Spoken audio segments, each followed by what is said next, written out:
Hello and welcome to On the Line. I'm Karl Richter. When a motocross accident left Bowie County, Texas native Chad McCrary without the use of his legs, his first reaction was despair.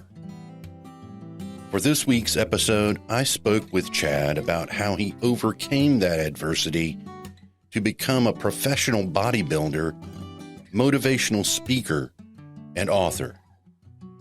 He recently fulfilled a longtime dream when he competed in the Mr. Olympia contest, the world's premier bodybuilding event. It's an inspirational story that left me feeling anything is possible. Here's my conversation with Chad McCrary.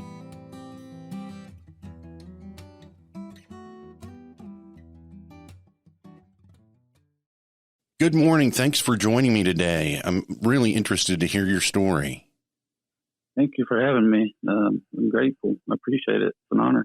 Sure. I definitely want to get into how you've gotten to where you are today, but I wanted to start. I'm just curious about what a typical day is like for you. Do you train every day? Actually, no. In our society, everybody teaches more is better. But in the gym, that's certainly not the case because you can overtrain because your muscles actually have to have adequate rest. That's when they grow. Okay. In the gym, you're breaking them down, and provided you're eating enough protein, the muscles will repair themselves bigger and stronger slowly over a span of time. It's a very slow process, but that's essentially how it works in a nutshell. So no, to answer your question, I work out on a Monday, Tuesday, usually rest on Wednesday. I work out Thursday, Friday, and then I will rest Saturday and Sunday. I think there's a misconception when a lot of people look at guys like myself or others, they think we live in a gym, and that's just not the case. Yeah, that's definitely what I thought. So that's why I asked. Where do you work out? I am at Fitness Pros over on Summerhill. It's right there behind the cleaners at Summerhill and College. It's a private training studio. So there's very few people that are in there, which I kind of enjoy because, if I go to a normal public gym, people want to talk a lot, and, that's fine and good, and it kind of comes with the territory. But at the end of the day, I'm there to get my workout in and make some progress, because guys I compete against are very high caliber, and every rep, counts, and it gets down to very minute details, and it is an actual science. It very much is. And take some concentration, I'm sure. Oh, absolutely. It takes a lot of concentration.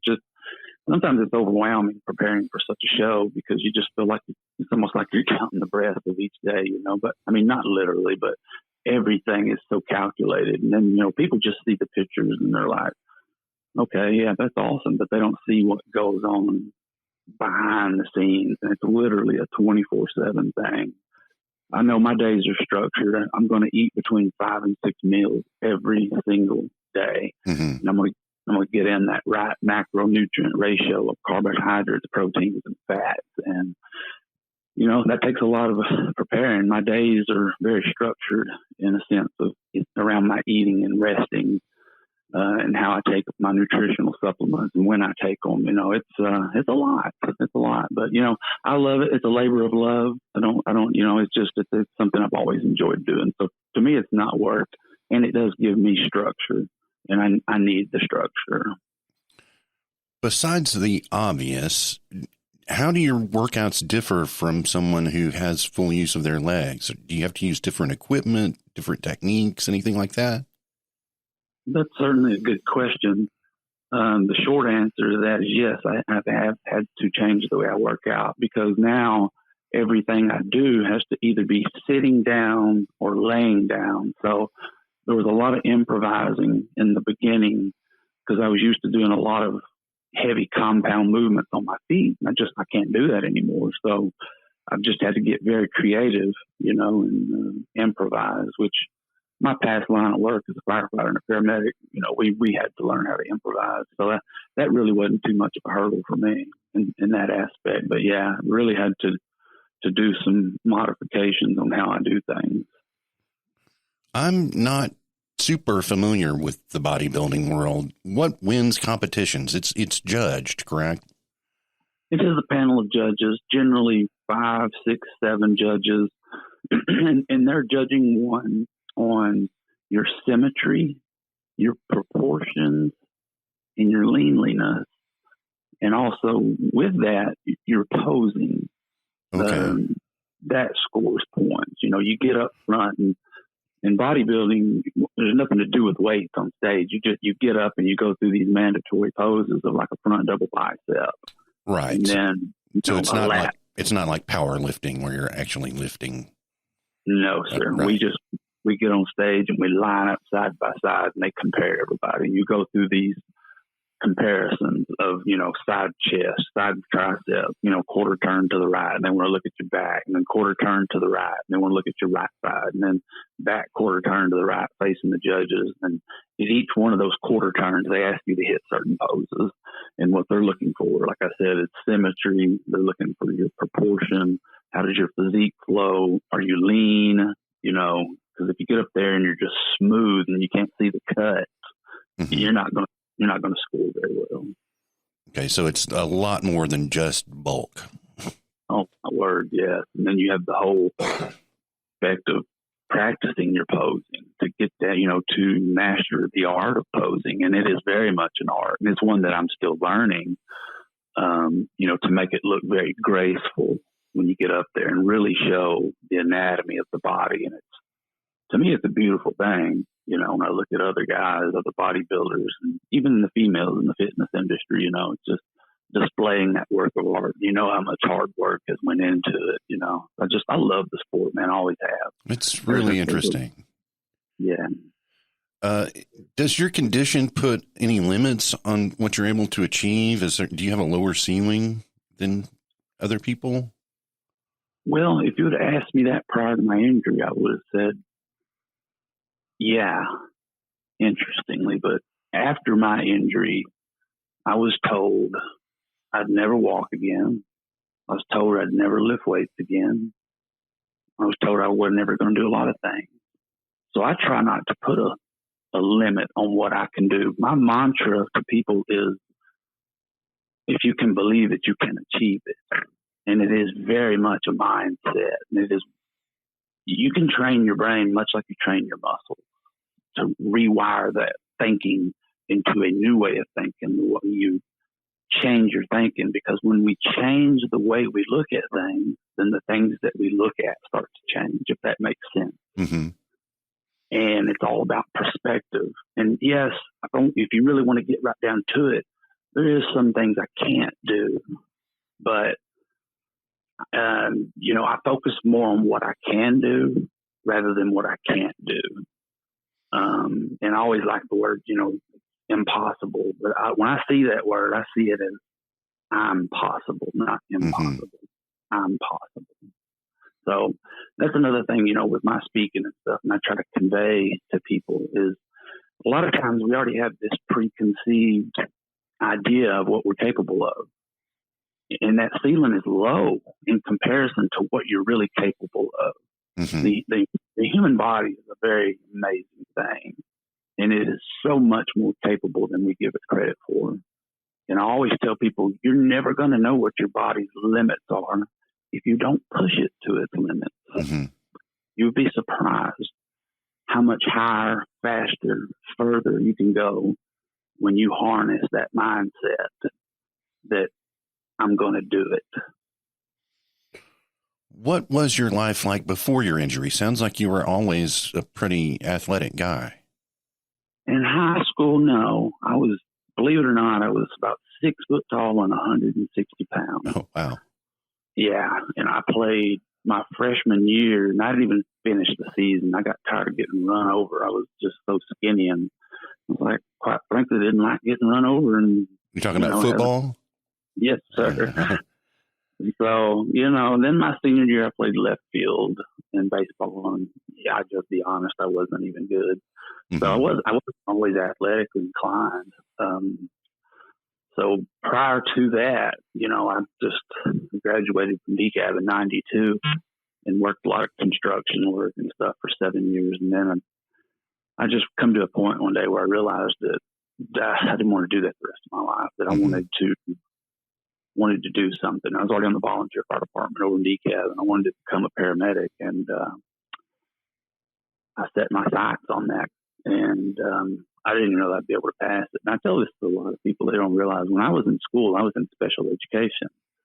They told me I was slow. So my confidence out of high school wasn't very high at all. I just assumed I had sold myself a lie by telling myself that I wasn't that smart, I wasn't that capable. I'll just settle for construction, and that was fine. But much to my surprise, I wasn't slow. I just had a different learning curve. And when I finally got into the paramedic class, I just ate it up. I was like a sponge. And ironically, out of 30 of us, I graduated top of my class. So at that point, I realized, I'm not slow. I'm capable of doing whatever. So after that, my confidence really started to soar. I was working for LifeNet as a paramedic, and then it was just like, what can I not do? So I started just knocking down all these things that was originally in the back of my mind was virtually just, I was like, I can't do that. It's just, it's going to be too hard. And then in 2000, I got hired at Red River as a firefighter and a paramedic. And they told me they were going to pay me to go to the gym because they wanted me to be in shape for my job. And I was like, this is my opportunity. Yeah. I can get paid to go to the gym. So I did. And it was in December of 2000. And I had no clue what I was doing. And I just remember the first workout. I was like, who in their right mind would love to do this? It was so excruciatingly painful. That sounds like me at the gym. But I hung in there, and I bulked up from a 160 to a 240 pounds over 3 years. And then I cut it back down to 190, and I decided to do a show in Dallas. It was a novice show. You asked earlier, like, how does one win and get to where I'm at? Mm-hmm. It's a lot. It's the odds of turning pro as a bodybuilder about the odds of getting into the MLB or the NFL. Right. You have to do a novice show. You have to win a novice show. And then you advance to the open class. And each time, of course, the competition gets stiffer and stiffer and stiffer. It sounds similar to golf, where you qualify and then eventually get on the pro tour. Is that roughly analogous? Yes. And then after you win an open class, then you have to get into a national qualifier. And each one of these, you don't just have to place first, but you have to win the overall between you, the middleweight, and the lightweight. Oh, so, I see. Okay. Yeah, so it's a really long shot. And then once you get nationally qualified, you have to go to nationals, and you have to not only win your weight class, but you still have to win the overall before you can have a pro card. And I tried to get my pro card. I was nationally qualified in 2008, and it took me all the way till 2019 to get my pro card. I just hung in there. I kept getting runner up. And then in 2019, I was like, I'm going to give it one more go, And luckily enough, I got it. And it was awesome. Like all that work, all that commitment, the dedication, Did you ever feel like giving up? It was, yeah. There's been a lot of times in my life I've felt like giving up. There's been a lot of times I've had a lot of failure where I just fell flat on my face. But I tell people, that's part of the process. You're going to fail. But just make it a learning experience. I mean, I wanted to give up on life at one point. I seriously contemplated suicide. I was depressed. I could no longer be a paramedic. And I loved helping people. And it just didn't make sense to me. And I mean, I'm a Christian, and I just would ask God a lot of times, why would you take something away from somebody that loved to help people? It didn't make any sense to me. Mm-hmm. But look back now, and today, God has put me in a position to help way more people than I ever could have from the back of that ambulance with the platform I have now. It's helping people in a different way. I'm not starting IVs and shocking people and innovating them. I'm reaching out to people, that need that inspiration, or they need to hear, someone that's been there, been in the trenches, left for dead, and then above it all, still persevered. Are you comfortable talking about your injury? What happened that day? Yeah, 100%. So in 2003, there were 18 of us in the heavyweight. This was before my injury, 2 years before my injury. I placed ninth, and I realized right then and there that, my enthusiasm far outweighed my genetic potential. So I was like, I'm not going to do the competing anymore. I'm just going to work out, and I'm going to do some things I always wanted to do. I wanted to get my pilot license, and I did that. And I never would have dreamed I could be able to do that, but I did. And then I always loved motocross, and some friends of mine around town were riding. So I was like, man, this is awesome. So I went and bought a YZ250 and started, getting on the tracks and jumping some jumps. And I was hitting some pretty good jumps. And the day of the accident, which was March 27th of 2005, we were in Plain Dealing, Louisiana. And on this particular track, on the backside, they had a jump. It's 3 mounds. You could either single it, meaning jump the first 2 and then hop the last one. Mm-hmm. Or you could jump off the first one and try to clear the middle one and land on the third one. And the total length of the jump was about 120 feet, which is a long way. Oh, my goodness. Yeah. So the first time I came around the corner, I didn't feel like my tire hooked up enough because there's a lot of loose dirt. So I did that a couple of times. And there comes a point when you start up the jump, you're 100% committed. You're locked in. There's no turning back after a certain point. So I come around the corner. I had it in second, and I grabbed third gear. And when I came off the face of the jump, I launched, and I could see the middle mound going beneath me. And then when I looked up, I could tell by my trajectory I was going to be short. And I was like, this is all going through my mind, 1 million miles a minute. And I'm thinking, oh, Lord. I mean, it was fast. At the same time, it was almost like slow motion. Mm-hmm. And I thought, well, I can jump off because it's like 30 feet in the air. Like I can surely break both legs, or I can see if the suspension will cushion me. And I chose to stay on the bike. But when I did, I was so short, I did what they call casing the jump. My front tire and back tire straddled the apex. Oh, so goodness. it landed right on the frame. And all that energy caused me to go down on the seat with my butt, and then all that energy just transferred up my spine. And I heard it pop. And the strangest thing of it all was when it popped, there was this enormously bright light that flashed over my eyes. I'm really not sure what that was. It was just bizarre, but I still had enough inertia. It catapulted me off the bike, kind of like a cartwheel, ragdoll sort of thing. And about another 10, 15 feet, and I landed face down, slid to a stop, and everything was just quiet. And I could hear my heart beating, and I thought that was it. So I started to pray. So you were conscious the whole time? I was conscious the whole time. Never lost consciousness, but I was face down in the dirt with my helmet, and everything was black. So I couldn't see anything, but I could hear people around me. I could hear familiar voices. And I'm sure your training as a paramedic gave you a particular kind of awareness of what was happening that you might not have had otherwise, right? You're absolutely correct. The fact that I heard the pop, and then when I tried to get up, my legs wouldn't respond. So I knew, like you said, as being a paramedic, I knew I broke my back, and I also knew that I had compromised my neurological status because my legs wouldn't respond. All the latest news and more is always right at hand with the Texarkana Gazette mobile app. Updates and breaking news alerts throughout the day keep you up to speed on everything happening in Texarkana and beyond. There's even a daily digital replica of our print edition. All the features you love, like puzzles and our special sections, are right there. It's like having the whole paper in your pocket or purse. Best of all, it's free to download. Look for the Texarkana Gazette app in Google Play or the Apple App Store today. I only felt like I existed from my waist up. It was weird. Wow, that's terrifying. So what was it like right after that? How much did you struggle to adapt just in the immediate aftermath?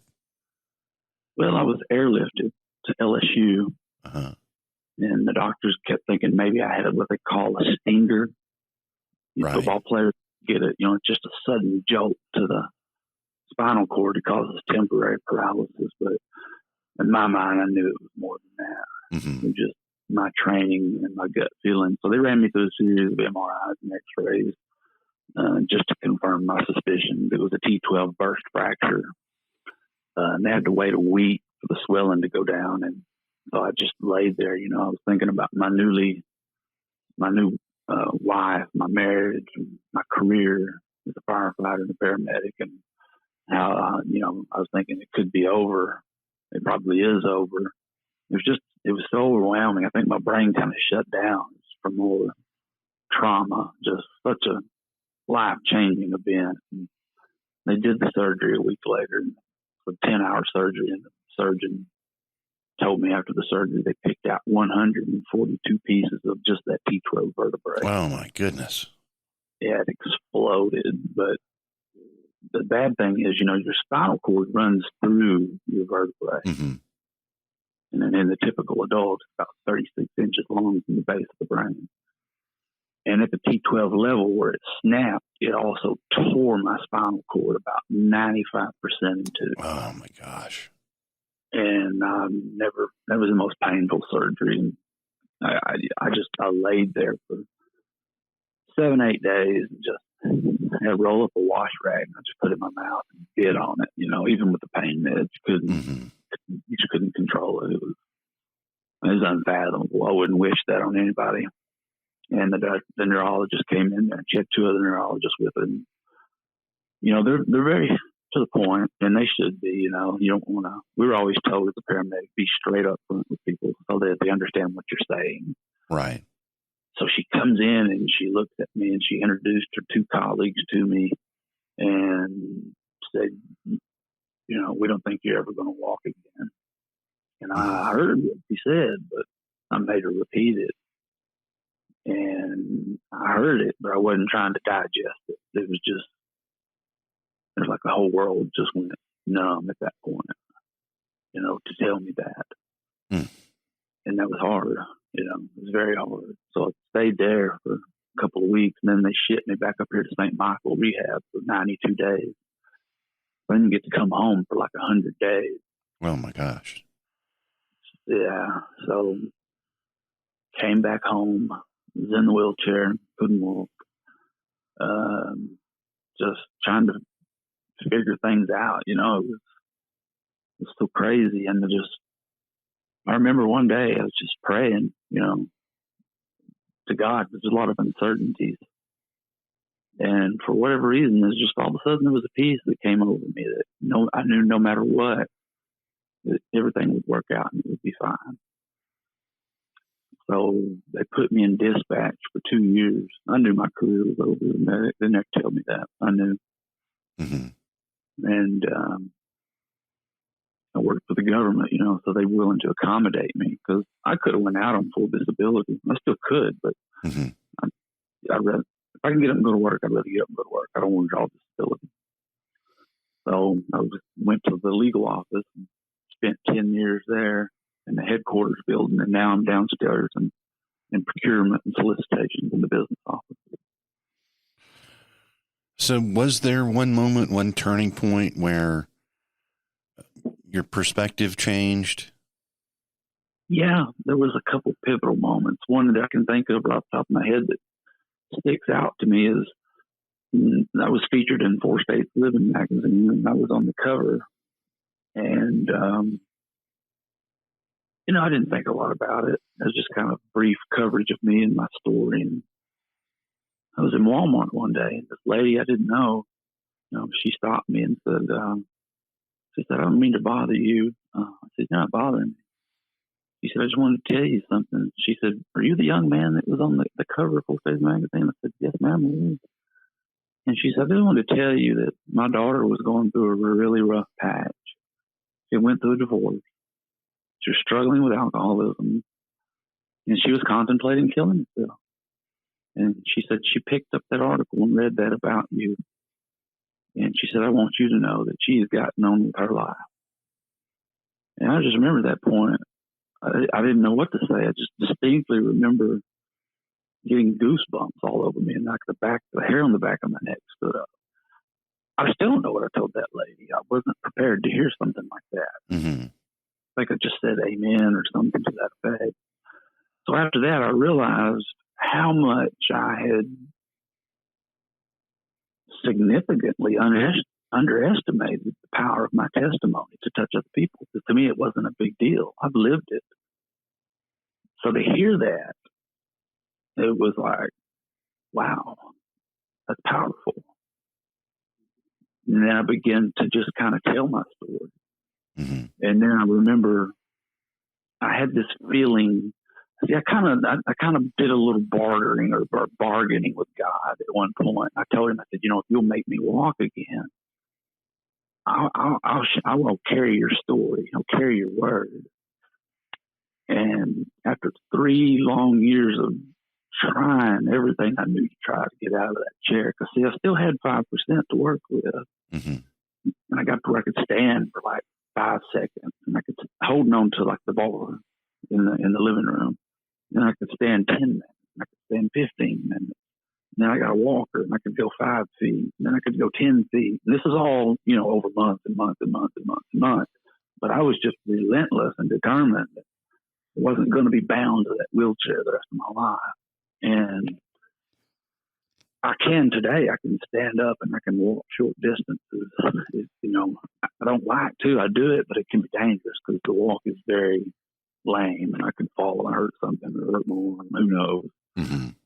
Still, that's nothing short of a miracle. So, I'm sitting around and I've just felt this overwhelming feeling, and I knew what it was. But I wasn't trying to hear it.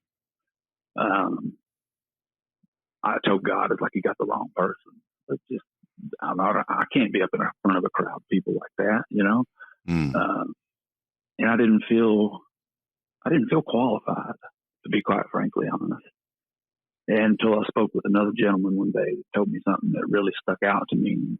I told him how I felt. And he took off his glasses, he was real serious at that point. And he said, I want to tell you something. He said, God doesn't always call the most qualified. He said he qualifies those he calls.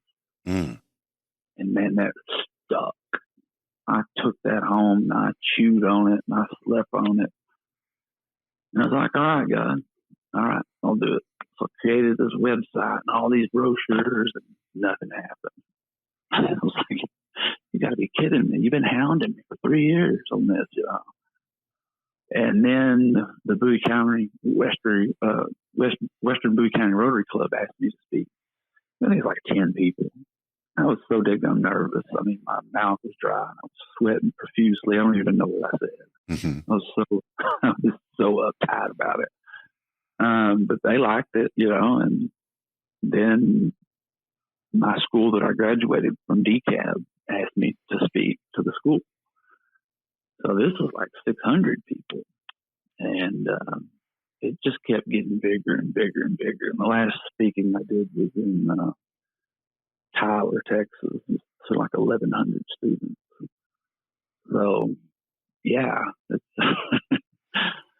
I guess I've always said God calls you to it. He'll see you through it, and he will equip you with the proper tools that you need. And I never prepare a speech. I'll spend some time in silence and pray, and I get up there and just let it out. I find people like that better than nobody wants to see you reading off the sheet of paper. Right. You have a book too, correct? I do. I published a book in 2017. It is called Answering the Call, and it's on Amazon.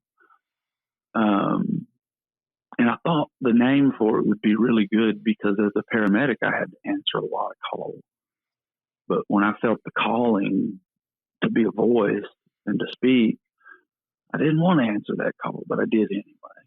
So I thought that was fitting for the title. I'll be sure and put a link to your website in the description for this episode so people can find you. Definitely. And the thing is with the book, I've always been the kind of person, I want to give back. And I work closely with the Dan and Christopher Reeve Foundation, which Superman is near and dear to me because, in my day it was Christopher Reeve. Yeah, me too.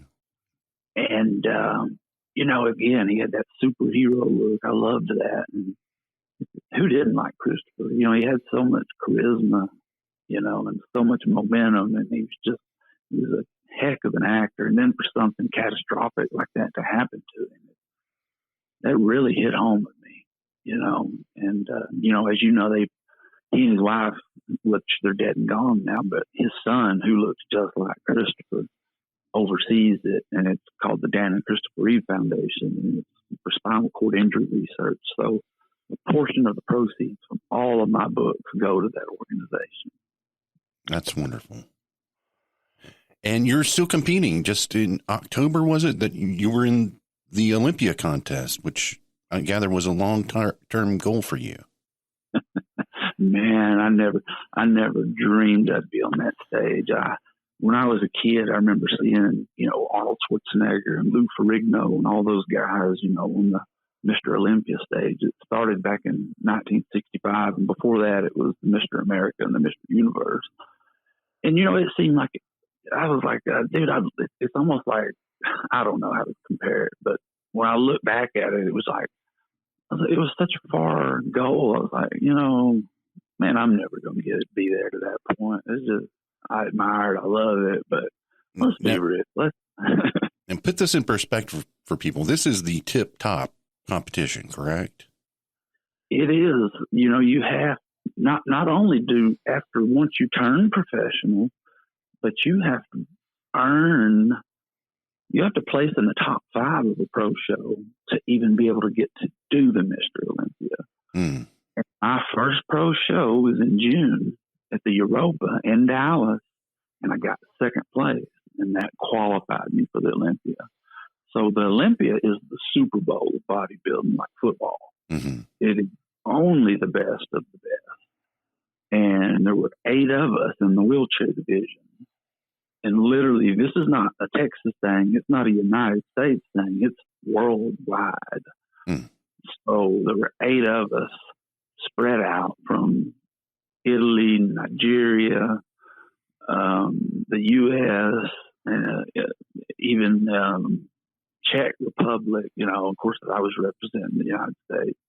And out of 8, I got 6. And for me, I thought that was a pretty respectable placing for the first Mr. Olympia because I'm competing with the best in the world. Yeah, and I beat out 6th best in the world is not bad. Yeah, technically, I set at number 6 in the world. So, but currently, I'm training for the Arnold Schwarzenegger Classic. Where will that be? And that'll be in Columbus, Ohio. That's where it's always at. And it's his show. Okay. It's his show. He will be there. Have you ever met him before? I have, and I'm looking forward to.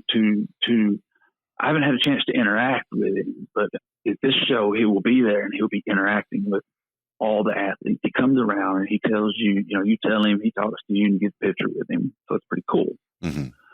And I've always couldn't wait to the day that I could have a little conversation with Arnold, because he's the golden boy. He kind of set the tone back in the day, and there's no telling how many Muscle magazine covers he's graced over the years. And I didn't ever want to follow him with Arnold the politician. I didn't get into that. I just wanted to know him as Arnold the bodybuilder. Mm-hmm. Mm-hmm. So yeah, there's 2 big shows in wheelchair or in bodybuilding. That's the Olympia, which is the biggest, and then the Arnold is probably the second biggest show, and it's invitation only. And I got an invite, so man, you got to go, right? Yeah, absolutely. So what's it been like meeting and interacting with some of the other wheelchair athletes that you compete against? I love it, man. We're different than a lot of the able-bodied people because I guess we're so few. And not only that, but we've all been humbled because we've been served up some slices of humble pie. You know what all we've all been through. So we're very close. I mean, yeah, we're there to compete against each other, but it's more of a brotherhood. You know, we're backstage cutting up and having a good time, and I like meeting all the other athletes as well because you know they also have interesting stories. Like I can't inspire myself, right? So I look to others for that, and I get that from you know my fellow competitors that are in my weight class. You know, we share stories and all that, you know, how they all got injured, what their injuries were, etc. And it's just, man, it's been an amazing ride. I've had the opportunity to meet so many people, go so many places, and hear so many other people's stories. It's just, I wouldn't change anything. I have no regrets in terms of how this has all unfolded. And it was really funny at the Olympia. I was right up front, you know, after we went out, then they had the main event. And I was sitting there and I looked over to my right and Dave Bautista was sitting right there. Oh, wow. Former professional wrestler for people who Yeah. Yeah. And he does, now he's doing a lot of movies. I think he's doing The Guardian of the Galaxy. Right. And I went over there, you know, he's like 2 seats over. I said, Dave Bautista, I said, how are you doing? He's real soft spoken. I said, dude, can I get a picture with you? He's like, absolutely. And his bodyguard was with him. Bodyguard's like 354 pounds. He was a big dude. You know, Dave was not small. Yeah. So he takes the picture, but the lights are so bright in the background. When I got back over to my seat, I was like, oh, that's a crappy picture. I'm like, it's Dave Bautista. I got to get a good picture. So I went back there and I said, dude, listen, I know I'm not trying to bother you. I'm sorry. And I showed him the picture, and he's like, yeah, that sucks. He's like, let's get another one. Well, that's great. That was cool. Well, thanks so much for taking a little time to share your story with us. I'm inspired, and I hope people who hear this will be inspired as well. And like I said, I'll be sure and link to your website so people can take a closer look at your story, maybe reach out to you if they're looking for a speaker, and just follow your career. We'll be looking forward to seeing how you do in Columbus. Thank you. I appreciate the opportunity. If I could leave the listeners with some final words. Absolutely. You know, if you can believe it, that you can achieve it. You know, there's nothing that's extraordinary about me. I'm an example of, if you put your mind to something and you say you're going to do it, you know, you can do it. It's just a matter of how bad do you want it? What sacrifices are you willing to make to go get whatever it is that you want? You know, we don't get what we wish for. We get what we work for. I can't emphasize that enough to people, especially young people. Opportunity is not going to come kick your door down. Opportunity is not going to come hop in your lap. You got to go kick some doors down. You got to make things happen. And I always tell people, you know, it's just baby steps every day, but that's getting you one step closer to whatever it is that you're trying to accomplish, whether that's a college education or in a particular career or whatever you're looking to do. And that's the approach that you have to take. You know, it's just, if you fall down 7 times, get up 8 times. It's just be relentless in your pursuit. Being resilient and persistent and determined will win the race every single time. Thanks so much for those wise words. And again, thanks for taking a little time to talk to us today.